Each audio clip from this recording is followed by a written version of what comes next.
Wherever you go, whatever you do, throw a little at it. Omax, Vest and Briefs.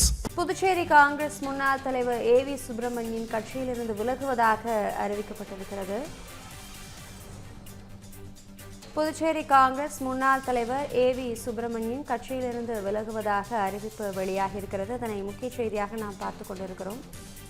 இது குறித்து கூடுதல் விவரங்களோடு இணைகிறார் நமது செய்தியாளர் பார்த்திபன். முழு விவரம் என்ன விரிவாக வழங்கலாம்? புதுச்சேரி மாநிலத்தில் சட்டமன்ற தேர்தல் அறிவிப்பு வெளியிடப்பட்டு தேர்தல் பணிகள் நடைபெற்று வருகின்றன. குறிப்பாக திமுக காங்கிரஸ் கூட்டணியில் மிகப்பெரிய இழுபறிக்கு பின் தொகுதி பங்கீடானது நிறைவுபடுகிறது. இந்த நிலையில் பார்த்தோமானால்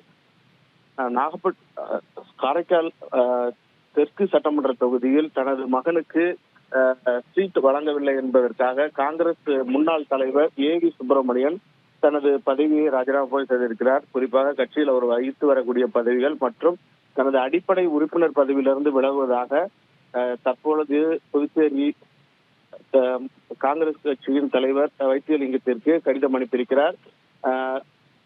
தொடர்ந்து தனது மகன் சுயேட்சையாக இந்த தொகுதியில் போட்டியிடுவதற்கான பணிகளையும் அவர் ஈடுபட்டு வருகிறார். ஏவி சுப்பிரமணியன் புதுச்சேரி மாநிலத்தில் முன்னாள் சபாநாயகர், முன்னாள் அமைச்சர் உள்ளிட்ட பதவிகளையும் வகித்தவர் என்பது குறிப்பிடத்தக்கது.